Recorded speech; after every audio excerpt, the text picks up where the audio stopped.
My name is Savannah Hale, and 3 weeks ago I got erased from my family's future. Not by accident, not by death, but by deliberate omission. It came in a cream-colored envelope, embossed with my family's crest, 2 lions flanking a scale of justice. Inside a letter, no greeting, no warmth, just a heading in bold, Legacy Transition Notice, Private and Final. I sat in my Brooklyn apartment, hands trembling slightly as I scanned the lines. Dear Ms. Hale, in light of your continued absence from family operations and your decision to pursue non-traditional career avenues, the Board of Hale and Partners has reevaluated the legacy succession plan. Effective immediately, you will no longer be included in the next generation allocation of family assets and corporate voting rights. Regards, Victoria Hale, Managing Trustee. Victoria Hale, my father's second wife, the woman who married into the family but acted like she was born to command it. I stared at the letter again. Every word was polite, clinical, but the message was unmistakable. You're not one of us anymore. Funny, they never said that when I paid my own way through grad school, or when I built a company from scratch, or when I refused to take their trust fund handouts. The truth, they didn't know what I'd been building, not because I was hiding, but because they never asked. They thought I was the rebellious one, the dropout, the daughter who walked away from the family firm and slammed the door behind her. Let them think that. Because while they were hosting galas and ribbon cuttings, I was in a WeWork basement writing the algorithm that would one day value more than the entire Hale estate. The company I built, it's called Quantriver. We analyze risk data using AI predictive models. We've quietly partnered with 5 Fortune 100 firms, and ironically, Hale and Partners has been trying to license our backend platform for months. They just didn't know the CEO behind Quantriver was the same daughter they erased from the will. Not yet, anyway. They called it the Legacy Dinner, an annual affair held at the Hale family headquarters. Marble pillars, 10-foot oil paintings, a chandelier the size of a Volkswagen. Each year, the heirs sat at the table. Each year, one was quietly positioned to inherit it all. This year, it was supposed to be Grant, my half-brother, Victoria's golden boy. He had the jawline, the double major, the LinkedIn endorsements, but not the instincts. The invitation wasn't sent to me. Of course it was, but I didn't need an invitation. Because someone else did ask me to come. Evelyn Roth. If you know the finance world, you know her. If you don't, your bank still does. She doesn't walk into rooms, she rearranges them. And she texted me that morning, tonight, Hale Tower. 6:45, walk through the front door, I'll be 3 steps behind you, wear navy. You'll want to look like the future. I stared at the message. Short, direct, ruthless, just like her. It was Evelyn who believed in me 5 years ago, when I had nothing but a prototype and a 3-month runway. She wrote the check that saved Quantriver from disappearing. She asked for no publicity, no board seat, only this. When the time comes, I want to see their faces. So I dressed, a navy blue sheath dress, clean, structured, no logos. I tied my hair into a low twist, wore my mother's silver bracelet. No heels, just control. At 6:43, my Uber stopped in front of Hale Tower. The valets didn't recognize me. That was the point. Inside, I could already hear the chatter. Crystal clinking. Laughter too loud to be real. Victoria's signature hospitality, high gloss and no soul. I walked through the revolving doors. The marble floors echoed. The doorman blinked. Ma'am, I don't see your name on the list. But then she appeared. Evelyn Roth, in winter white. A column of silent power, part myth, part meteor. She placed one hand lightly on my shoulder. She's with me, Evelyn said. The doorman stepped aside. And just like that, I walked into the one room my family tried hardest to keep me out of. The legacy room, where portraits of Hale men watched from gilded frames, and where tonight, everything was about to change. The moment I stepped inside, the room stilled. A long walnut table stretched across the dining hall, flanked by men in brioni suits and women in blood-colored silk. My father sat at the head, napkin folded precisely, wine untouched. To his right, Victoria, already mid-toast. To his left, Grant, laughing with a guest, fork poised over Wagyu, until they saw me. Forks froze midair. Napkins fluttered from laps. My name wasn't spoken, but I felt it ripple through the air like an aftershock. Victoria's face didn't break. She was too trained for that, but her hand twitched just once on the stem of her wine glass. Grant straightened, eyes narrowing like a man bracing for a stock to crash. And my father, he blinked slowly. Once, twice, then whispered, "Savannah." Evelyn brushed past me. "Apologies for the disruption," she said, tone velvet and steel. "But I believe you were just discussing next-generation succession. I thought it might be useful to have all candidates present." Someone coughed, someone else dropped a spoon. I stepped forward, my voice steady. "Sorry for the uninvited appearance," I said. "I thought I'd attend not as a Hale, but as a stakeholder." Grant scoffed, "Stakeholder." He glanced at Victoria, then back at me. "Savannah, this isn't a TED Talk, it's a legacy dinner. Family only." "I am family," I replied, "just not the kind that needed to be spoon-fed by trust funds." The room held its breath. Evelyn smiled faintly, then pulled a slim folder from her bag. "I believe Mr. Hale should see this." She placed it on the table, right in front of my father.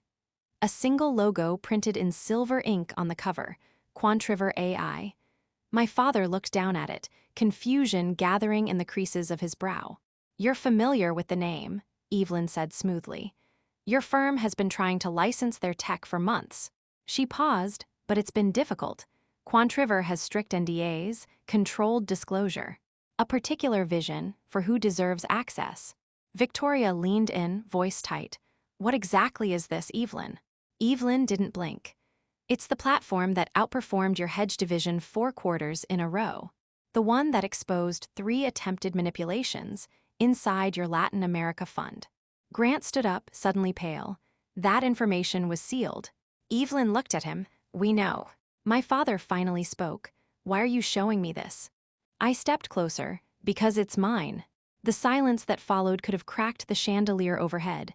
"You built this?" my father whispered. "Yes," I said, voice low but clear. "And for the last 2 years, your firm has been trying to license my work, without ever realizing whose work it was."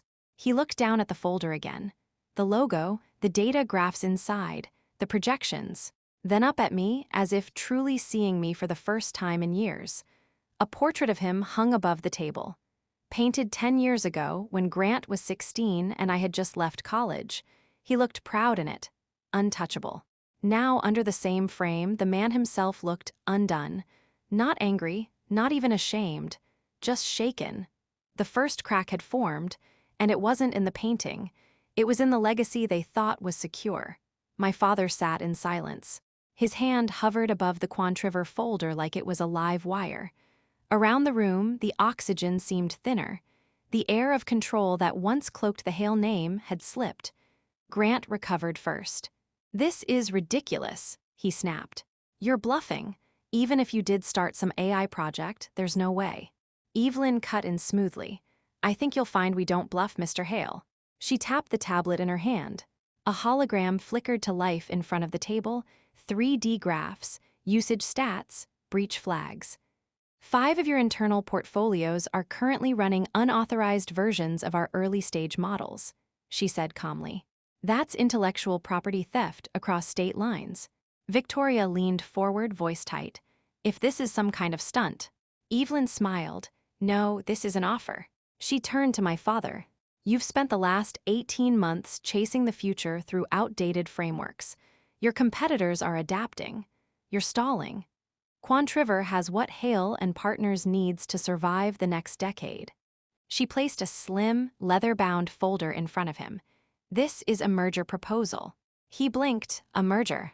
"A lifeline," I said quietly. "Quantriver will acquire 51% controlling stake. We retain tech autonomy. You retain legacy name and board representation." Grant slammed his palm on the table. "You're not serious." I looked at him. "You tried to erase me from the will. I'm not asking to be let back in. I'm offering to buy my seat." Evelyn added gently. "And without this agreement, our legal team files a full claim for IP theft in federal court first thing Monday." My father swallowed. The room was still again, but not with pride, not with grandeur. With gravity, he opened the proposal. Read silently. 1 page, 2, 3, his hand began to tremble. This is airtight, he murmured. It is, Evelyn confirmed. Then he looked at me, not like a CEO sizing up a competitor, but like a father staring across a chasm he built himself. You didn't come to burn it down, he said. No, I replied. I came to fix what you wouldn't let me build. His voice cracked. You want to lead this company. I paused. I want to evolve it. A silence. Then, slowly, he reached into his breast pocket and pulled out his pen, the one engraved with his initials and the year Hale and Partners was founded. He looked down at the proposal, then up at me. Are you sure? I nodded once. He signed 3 strokes, deliberate, unshaking. The moment the ink dried, Victoria stood. This is a betrayal. Evelyn turned to her. No, Mrs. Hale, this is business. You ran a dynasty. She's building a legacy. Victoria's jaw clenched, but she said nothing more. Grant stormed out. The door closed harder than it needed to. And just like that, the paper that was meant to exclude me became the one that turned the entire Hale empire on its axis. 1 week later, the glass wall outside the executive floor was quietly replaced. Gone was the gold serif font that read, Hale and Partners EST, 1986. In its place, etched in chrome and midnight blue, Hale Quant Group. No press release, no interviews, just a new name and a new algorithm humming beneath the legacy. I arrived early that morning. The receptionist, a woman who once greeted me like a forgotten intern, stood up when I entered. Ms. Hale, she said almost reverently, your office is ready. I walked past the same marble columns I used to tiptoe around as a child. Past the conference room where they once decided I was, aligned with the brand. Past Victoria's office, now empty, her framed magazine covers gone. My new office sat at the corner, all glass facing the skyline. On the desk, a navy leather folio embossed with silver. Inside it, the finalized merger agreement.